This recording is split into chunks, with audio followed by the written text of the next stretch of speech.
সম্মানিত উপস্থিতি, আসসালামু আলাইকুম, আদাব এবং নমস্কার। আপনারা সবাই জানেন যে নতুন বাংলাদেশ গড়ার প্রত্যয়ে আমাদের ছাত্র জনতা মিলে গত 5 আগস্ট আমরা অনেক ছাত্র ছাত্রী এবং সাধারণ জনতাকে আমরা হারিয়েছি। আমরা তাদের প্রতি গভীর শ্রদ্ধা জ্ঞাপন করছি। তো তাদের আত্মত্যাগ যাতে বৃথা না যায়, আমরা আমাদের সরকারি কর্মকর্তা কর্মচারী সহ জনগণ যারা আছেন সবাই যে যার দিক থেকে আমরা আমাদের নিজ নিজ দায়িত্ব পালন করব। কোনো অনিয়ম, কোনো দুর্নীতি, কোনো সন্ত্রাস সবকিছু আমরা পরিহার করব। আমরা সকলকে সচেতন করব। আমরা সুখী সমৃদ্ধ বাংলাদেশ যেটা গড়ার পথে আমরা মধ্যনগরকে যেন শান্তি শৃঙ্খলা বজায় থাকে। এবং পুরো বাংলাদেশের যে পরিস্থিতি হয়েছিল আমরা দেখেছি যে মধ্যনগরে আমাদের শান্তি শৃঙ্খলা বজায় থেকেছে এবং এটা একটা উদাহরণ হয়ে থাকবে। তো আমরা চাই সামনের দিনগুলোতে যেন এই শান্তি বজায় থাকে। এবং আজকে আমাদের যে উদ্দেশ্যে আমরা সবাই সমবেত হয়েছি, যে এই নতুন ব্রিজের যে নামকরণ, আমরা শহীদ আয়াতুল্লাহ ভাইয়ের নামেই আমরা নামকরণ করার জন্য যতটুকু আমাদের প্রশাসনিক কাজ করা দরকার সেটা আমি করব। আপনারা আমার উপর আস্থা রাখতে পারেন। আমি ব্রিজের অথরিটি যারা যে কর্তৃপক্ষ আছে তাদেরকে অবগত করব, আমার ঊর্ধ্বতন কর্তৃপক্ষকেও অবগত করব। তো সর্বোপরি সকলের সুস্বাস্থ্য মঙ্গল কামনা করে আমার বক্তব্য এখানে শেষ করছি। ধন্যবাদ। বিসমিল্লাহির রহমানির রহিম। বৈষম্য বিরোধী ছাত্র আন্দোলনের সকল শহীদদের আমি বিনম্র শ্রদ্ধা ভরে স্মরণ করছি। আমরা জানি গত 5 আগস্ট যেদিন ছাত্র আন্দোলনকে সরকার পতন হয়, সেদিন আমাদের মধ্যনগরের সন্তান শহীদ আয়াতুল্লাহ গাজীপুর শফিপুর আনসার একাডেমির সামনে সে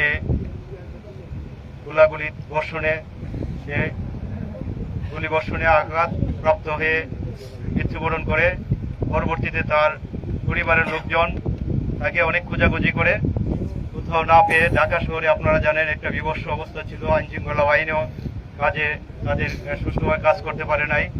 পরবর্তীতে আমাদের এখানে পর্যন্ত আসছিল, আমরা খোঁজাখুঁজি করছি, মিডিয়ার বাইরেরা ফেসবুক সহ বিভিন্নভাবে ইন্টারনেট সামাজিক যোগাযোগ মধ্যে দেয়। ইতিমধ্যে তারা শেরে বাংলা নগর সুরতী মেডিকেল কলেজ হাসপাতালে লাশ শনাক্ত করে। এর প্রেক্ষিতে আমরা যথাযথ মাধ্যমে আমরা গত পরশুদিন আমরা তার লাশ পাই। এই উদ্দাকালী নদীর উপরে যে আমরা দাঁড়িয়ে আছি ব্রিজের উপরে, তার প্রথম জানাজা হয়, তারপর তার বাড়িতে পারিবারিক কবরস্থানে তার দাফন কাফন হয়। এবং আমরা উপজেলা প্রশাসন ইউনো মহোদয় সহ এলাকার লোকজন, ছাত্র সমাজ, আমরা তার পরিবারের পাশে গিয়েছিলাম। আজকে যে উদ্দেশ্যে এখানে দাঁড়িয়ে আছি, আপনারা জানেন মধ্যনগর আমরা হাওয়ার বিস্তৃত এলাকা, এখানে চারদিকে পানি। এই নদীর উপরে যে নতুন নবনির্মিত ব্রিজ এখনো যেটা উদ্বোধন হয় নাই, অপেক্ষায় আছে। কিন্তু এলাকাবাসী, ছাত্র সমাজে, আমাদের বৈষম্য ছাত্র আন্দোলনের ছাত্র ভাইদের দাবি প্রেক্ষিতে আমাদের ইউনো মহোদয় আছেন, এলাকার সকল রাজনৈতিক নেতৃবৃন্দ, সাধারণ সমাজ এবং ছাত্র ভাইয়েরা আছেন, আমাদের ইমাম সাহেব সহ ধর্মীয় আমাদের এখানে আলোচনা আসছে। আমি এখানে প্রায় 1 বছর চাকরি করছি। সাম্প্রদায়িক সম্প্রীতির একটি মিলন বন্ধন হলো এখানে মধ্যনগরে। এখানে কোনো ধরনের উস্কানি নাই। বাংলাদেশ আবহাওয়া সংস্কৃতি চলমান আছে।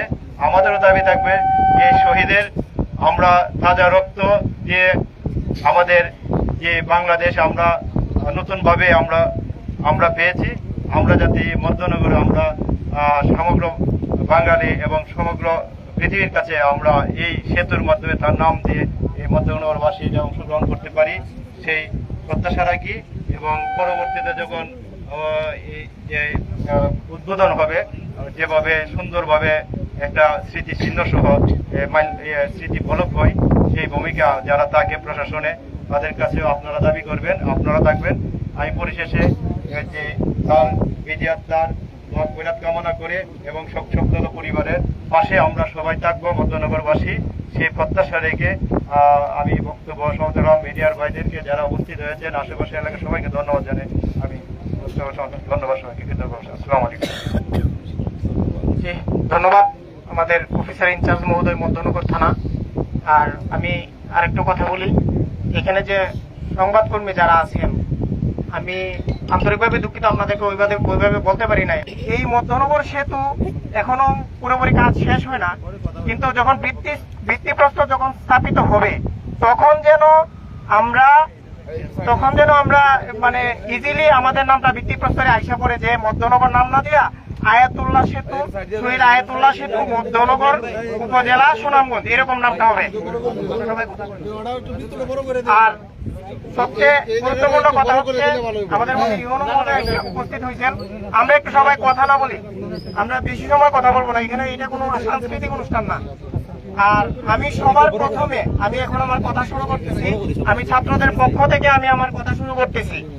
আমি সবার প্রথমে একটা কথা বলতে চাই, আমরা সবাই এখানে একটা গভীর শোকের মাধ্যমে আমরা একত্র হয়েছি। সেটা হচ্ছে আমার বৈষম্য বিরোধী ছাত্র আন্দোলনে যারা শহীদ হয়েছে তাদের স্মরণে আমরা এখানে শ্রদ্ধা জ্ঞাপন করছি গভীরভাবে। বিশেষ করে যারা শহীদ হয়েছে তারা ছাত্রই বেশি ছিল, সেই জন্য আমরা তাদের প্রতি গভীর শ্রদ্ধা জ্ঞাপন করছি। এবং আমরা সবাই অবগত যে এই আন্দোলনটা শেষ পর্যন্ত ছাত্রদের আন্দোলনে থাকে নাই। এখানে রাজনৈতিক অরাজনৈতিক ছোট বড় সকলেই অংশগ্রহণ করছিল। বিশেষ করে ছাত্রদের মারা বাবারা, তারা আন্দোলন শুরু হওয়ার পরে প্রথম কয়েকদিন চিন্তা করে সন্তানদের জন্য, এবং পরবর্তীতে আমরা মিডিয়ার মাধ্যমে দেখতে পাচ্ছি যে তারা মাঠে নামছে। কারণ কি, তারা ভাবছে এই স্বৈরাচারী শেখ হাসিনা যেভাবে অর্ডার দিয়ে, পুলিশ প্রশাসনের মাধ্যমে যেভাবে অর্ডার দিয়ে সাধারণ মানুষ সহ ছাত্রদের হত্যা করতেছে, তাহলে মা বাবার বেঁচে থেকে কোনো লাভ নেই। এই জন্য মা বাবারাও শেষ পর্যন্ত রাস্তায় গেছে, অনেকে মরছে। আমরা দেখছি জাতিসংঘ যে একটা প্রতিবেদন প্রকাশ করছে, এটার মধ্যে 650 জন মৃতের সংখ্যা ঘোষণা করা হয়েছে। তো মৃতের সংখ্যা আরো বেশি হইতে পারে, অনেক গণখবরের খবর পাওয়া যায় নাই। আমাদের ফ্যাসিস্ট শেখ হাসিনা নেট বন্ধ করে দিয়েছিলেন আন্দোলনের সময়, আমরা কিছুই দেখতে পারি নাই।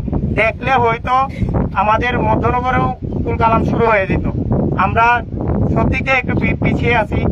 আর বিশেষ করে আরেকটা কথা হচ্ছে, আমরা গত সরকার যে গেছে ওইটা অবৈধভাবে লাস্ট 10 বছর অবৈধভাবে কাটাইছে।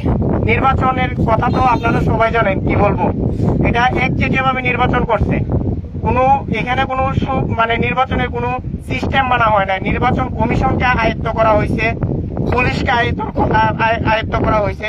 সরকারের যে 3টা বিভাগ, আইন বিভাগ, বিচার বিভাগ, শাসন বিভাগ, 3টাকেই কেমনে জানি উনি হয়তো জাদু করে কিনা আমি জানি না, উনি ওনার আয়ত্তে এনে আজকে নয়, আমরা আয়না ঘর লক্ষ্য করলে দেখতে পাই যে তারা কবে থেকে আসলে অত্যাচার শুরু করছে, হত্যাযজ্ঞ শুরু করছে। আর মূল কথা হচ্ছে, আমরা যে আমাদের ভাইরা যে শহীদ হয়েছে, শুধু তাদের কোনো ব্যক্তিগত স্বার্থ ছিল না, তারা দেশের জন্য শহীদ হয়েছে। এই জন্য আমরা তাদেরকে শহীদ বলতেছি। আর ব্যক্তিগত স্বার্থের জন্য যে মরে সে শহীদ না, দেশের জন্য যে মরে শহীদের একটা ক্যাটাগরিতে সে পড়ে। আর শহীদ ভাইদের জন্য যারা জড়িত থাকে, শহীদ ভাইদের বিষয়ে জানা যায় বা তাদের দোয়ায় আল্লাহ তাদের উপর নিয়ামত দান করেন।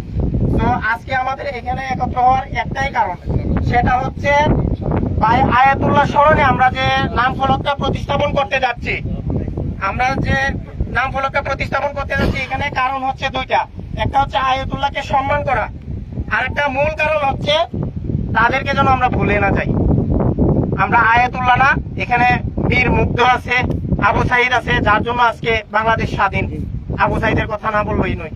এরকম হাজার হাজার শহীদ হয়েছে, শিশু থেকে জানালা দিয়ে সে দেখতেছে নিচে হইতেছে, সে গুলিবিদ্ধ হয়ে মারা গেছে, এরকম নিউজ আছে। আর হচ্ছে শেখ হাসিনা লুটপাট করে গেছে, আজকেও সংবাদ আসছে উনি নাকি 60,000 কোটি টাকা মেরে চলে গেছেন। এগুলা মানে ফেক নিউজ না। আর দরবেশ বাবা দাড়ি শেষ করে আর উনিও চুরি করে বা উনিও 40,000 কোটি টাকা মেরে দিচ্ছেন। তো আমরা আসলে ওদের কথা বলে শেষ করতে পারবো না। তারা যে ফ্যাসিস্ট ছিল, তারা যে স্বৈরাচার ছিল, ওইটা বলে শেষ করা যাবে না। আর আমরা এখন যে উদ্দেশ্য নিয়ে আসছি, আমাদের ব্রিজের যে উদ্বোধনীটা হচ্ছে, নাম ফলক, বিশেষ করে যে আমরা এই মধ্যনগর ব্রিজের নামটা যে প্রতিস্থাপন করতে যাচ্ছি এটা যেন দীর্ঘস্থায়ী না হয়। এই বিলবোর্ড ভেঙে পড়ে গেছে, নামটা যেন মুছে না যায়। এই জন্য পরবর্তীতে যদি মধ্যনগর ব্রিজের জন্য আমরা যদি নামটা কেউ সরাইতে চাই, আমরা যদি মানববধ করতে হয়, আমরা সবাই থাকবো কিনা? আর একটা ইম্পর্টেন্ট কথা হচ্ছে, আমরা এখানে যারা আছি এখানে কিন্তু বিভিন্ন ধর্মের লোক আছে, বিশেষ করে হিন্দুরাও আছেন। আমরা মধ্যনগর কি কোনো বৈষম্য আছে ধর্মীয়? আচ্ছা, যদি থাকে তাইলে এখানে থাকতে হয়। এখানে অনেক হিন্দু বাইরে আছে, বিশেষ করে আমাদের শিক্ষকরা আছে যারা প্রত্যক্ষ এবং পরোক্ষভাবে ছাত্রদের পক্ষে ছিল আন্দোলনে। আর মধ্যনগর বৈষম্য নাই বললেই চলে, সাম্প্রদায়িকতা নাই বললেই চলে। কারণ মধ্যনগর যদি সাম্প্রদায়িকতা থাকতো, আমি আজকে একটা মানে মাইক দিয়ে কথা বলতেছি, যে হ্যান্ড মাইকটা এটা আমার এক হিন্দু ভাই একবার বলা মাত্র খুশি হয়ে দিচ্ছে, এবং উনি এখানে আসেন, হয়তো থাকবেন বলছেন। তো আমাদের মধ্যনগরে কোনো সাম্প্রদায়িকতা নাই। যে এক দুইজনে কথা বলে বুঝবেন উস্কানি দেওয়ার জন্য, সে ধর্ম সম্পর্কে কোনো জ্ঞান নাই। যার ধর্মীয় জ্ঞান আছে সে উস্কানিমূলক সাম্প্রদায়িকমূলক কোনো কথা বলবে না। তাদের আলাদা ব্যক্তিগত উদ্দেশ্য আছে, মানুষকে ব্যবহার করে। এইরকম যদি আপনারা কাউকে পান যে সাম্প্রদায়িক ইস্যু সামনে আনতেছে, তাদেরকে দয়া করে আপনারা স্টপ করবেন, যে কোনো মূল্যে স্টপ করবেন। তো আমি চাইবো যে আয়াতুল্লাহর যে আব্বা আছেন উনি একটু আমাদের সামনে একটু কথা বলবেন।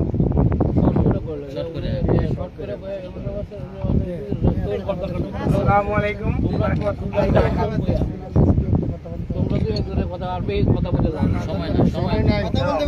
আমার শ্রদ্ধেয় সকল মুরব্বিয়ান এবং আমার ছাত্র জনতা, আপনার কাছে আমি কি বলবো, আমার বলার মতো কোনো ভাষা নাই।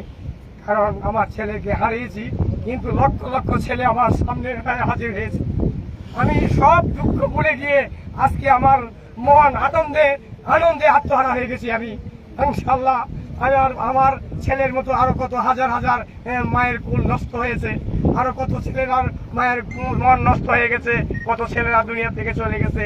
সবার জন্য আপনার কাছে আমি দোয়া প্রার্থী, আপনারা ওই সবার জন্য দোয়া করবেন, এই বলে আমার বক্তব্য শেষ করছি।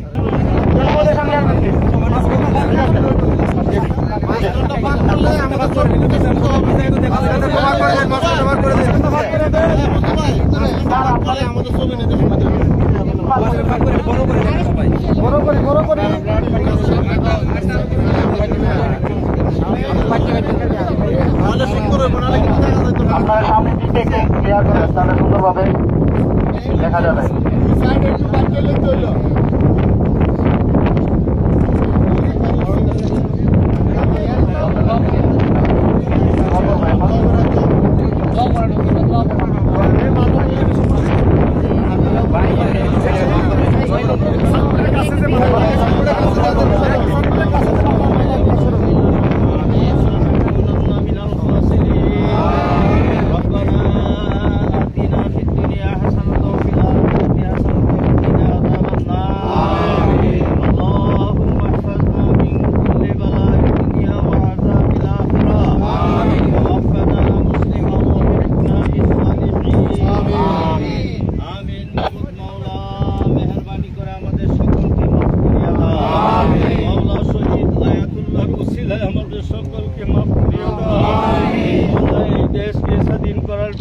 তার রক্ত দিয়ে শাহাদাত বরণ করেছেন।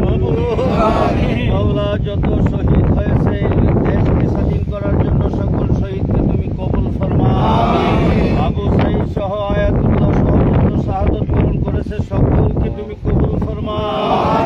সকলের উসিলায় তুমি দেশকে শান্ত করে দিয়েছো মাওলা। এদেরকে তুমি শাহাদত শহীদ হিসাবে কাল হাসরের মাঠে উঠাইও। মেহেরবানি করিয়া মাওলা এদের আত্মীয় স্বজন মাতা পিতা মাবুদ তাদেরকে সবরে জামিল এখতিয়ার করার তৌফিক মাওলা। দয়া করিয়া এই ব্রিজের নামকরণ হয়েছে শহীদ আয়াতুল্লাহ সেতু। মাওলা এই আয়াতুল্লাহ সেতুকেও তুমি কবুল ফরমাও। রব্বানা তাকাব্বাল মিন্না ইন্নাকা আনতাস সামিউল আলিম ওয়া তুব আলাইনা ইয়া মাওলানা ইন্নাকা আনতাত তাওয়াবুর রহিম। ওয়া সাল্লাল্লাহু তাআলা আলা খায়রি খালকিহি মুহাম্মদ ওয়া আলিহি আজমাইন ওয়ারহামনা মাআহুম বিরহমাতিকা ইয়া আরহামার রাহিম।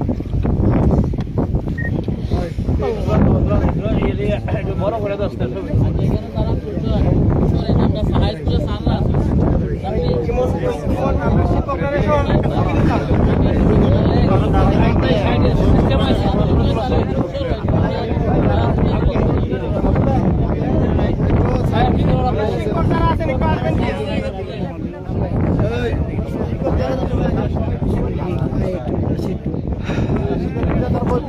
লাইভটি শেয়ার করে সকলকে দেখার সুযোগ করে দেবেন। মধ্যনগর ব্রিজের নাম